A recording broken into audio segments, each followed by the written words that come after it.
Hello again. So, this unit, in many ways, is a continuation of some of the themes we saw last unit, with the expansion of the ideal of crusading to contexts quite different than what the First and Second Crusade and the early Crusades in general had imagined as a crusade.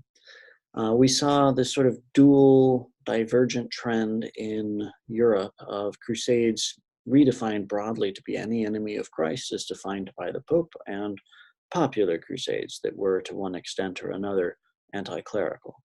The most interesting of those, in many ways, is the Albigensian Crusade that you saw aimed against the Cathars, where, more than any other, you find this challenge of crusading in Europe of how do you even identify properly the enemies, the targets of the crusade? And most dramatically, that one instance where the Crusaders were trying to figure out who to kill in the city, since there's no obvious way to distinguish a Cathar, and we got that ever memorable quote, "Kill them all, God will know his own."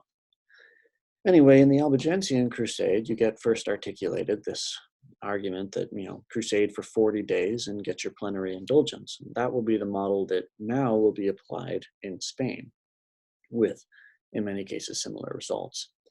Now, the Spanish Reconquista is an interesting thing in the context of the Crusades because it's so much older and on the face of it really quite different, despite the fact that, it's still Christians fighting Muslims. But it's Christians fighting Muslims with much different history, much different context, different objectives.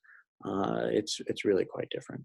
The origins of this Reconquista, this gradual Christian reconquest of the Iberian Peninsula, are frankly a bit obscure in the earlier centuries, whether you trace it to 714 or to later in the 8th century with Astoria, or maybe to Charlemagne's, just creation of the Spanish March. It's not one contiguous war for 700 years. That would be absurd. It is rather a series of conflicts that are really on and off again. And the very notion of a Reconquista, the very term of it, is maybe deceivingly teleological, looking at the end in 1492 back to the beginning as though we're always headed towards that end consistently. It was not. Nevertheless, there was sentiments of Reconquista expressed in the Middle Ages, and so it is appropriate to use the term. Still, the important thing to emphasize here is that it's not a constant struggle. It wasn't always fought with the same objectives, and indeed, if you really look at it, the political history of the Reconquista is quite complicated. For a long stretch of the Middle Ages, you have, numerous Islamic taifas, sometimes in addition to other North African powers, fighting, and you have numerous Christian kingdoms fighting, but they're not always fighting each other. Sometimes Christian kingdoms will go to war and enlist allies in one of the taifas. It's not always along religious lines. And for the periods of peace, when various political groups are not at war, they have to find a way to share the Spanish Peninsula. More significantly, within each of these kingdoms, be it Muslim or Christian, you have a significant minority of the opposite faith, and in addition to that, a significant minority of Jews. Through various means of legislation, social accommodation, and sometimes even routine ritualized violence, these kingdoms, these taifas, these states find ways to accommodate each other, accommodate members of the other faith living within their kingdom. Spanish historians sometimes refer to that coexistence, mostly peaceful, maybe not so much always, as convivencia, life together. So you get this competing historiographical narrative between Reconquista, which tends to look at the whole of Spanish history in the Middle Ages as a long series of religious conflict and struggle, and Convivencia, emphasizing coexistence and accommodation and efforts at that. And which of the two sides was dominant often plays out, but it's a misguided question. When you get right down to it, violence and peace coexisted side by side with each other on different planes at different dimensions and at different times, frequently alternating back and forth or coexisting even at the very same time along different fronts. So Reconquista and Convivencia go hand in hand. in a very fascinating way. But it is true that conflict, part of the Reconquista, escalates as you move into the 12th century. This is from sort of two different directions. On the Islamic side, you have these fundamentalist groups in North Africa that form in the wake of the Abbasid fragmentation and then the Fatimid fragmentation. Groups like the Almohads and later the Almoravids, who are invading into the Iberian Peninsula, attacking the Taifas, Muslims fighting Muslims, right? But part of it is a sort of belief that these Islamic Taifas in the Iberian Peninsula have gone astray. They trace their heritage back to the Umayyad Caliphate. There was briefly a Caliphate of Cordoba in Spain in the 10th century, and generally they were much more tolerant of the Dhimmi in Spain than these North African groups would have liked to see. So as they form their little empires extending into Iberia, persecution of Dhimmi living under Islamic authority intensifies, and conflicts between Christians and these groups, the Christian kingdoms and these groups, intensifies as well.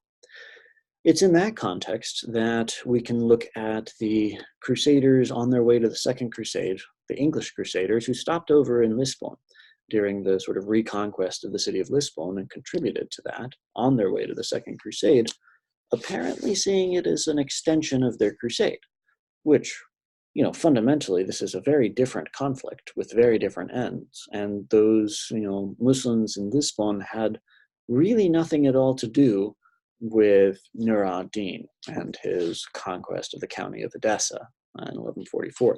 Totally unrelated. And yet, already in the Second Crusade, the attitude is beginning to form that, well, fighting Muslims anywhere is kind of interchangeable. And that only continues.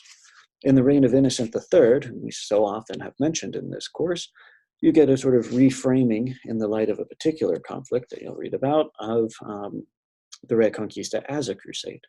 In order to recruit outside help from mostly French knights, but some others too, if you fight for 40 days in the Reconquista, once again, you can get your crusading indulgence and come back. This will lead ultimately to the Battle of Las Navas de Tolosa in 1212, which is most would see as the turning point of the Reconquista, from which point it seems almost inevitable in hindsight that Christians will finish reconquering the Iberian Peninsula. Ultimately culminating in 1492. But the gap between 1212 and 1492, that 2.5+ century long gap, has very little progress made on that front. The states, the Christian states, are more interested in their own sort of interregional conflicts than in uniting for some kind of grand drive of the Reconquista. It only accelerates again in the context, really, of Spanish unification. 1469, Ferdinand and Isabella marry, unifying the kingdoms of Aragon, Catalonia, and Leon, Castile, such that you only end up having a kingdom of Spain and a kingdom of Portugal, as far as the Christian states on the peninsula. They begin to advance the Reconquista very intensively in the second half of the 15th century against the Emirate of Granada, the sort of last holdout, and in 1492 finish the Reconquista by defeating Granada. So there it is, ended, and probably reignited mostly for political purposes, sort of unifying cause, claim to fame, and also probably with an eye towards wealth. In 1492, despite doing the opposite in their promises, Ferdinand and Isabella will banish all Muslims from the Spanish kingdom, from now the Iberian Peninsula, and take all of their considerable wealth as they're leaving. Same year, a similar turn against the Jewish population, banned from Spain, and all of their wealth taken unless they will forcibly convert to Christianity.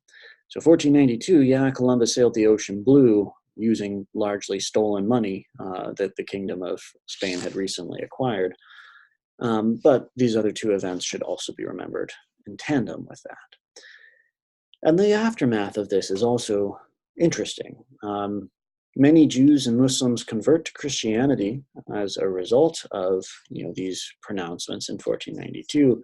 And I've heard this very interesting argument that there's a kind of racialization of Judaism in particular in this period.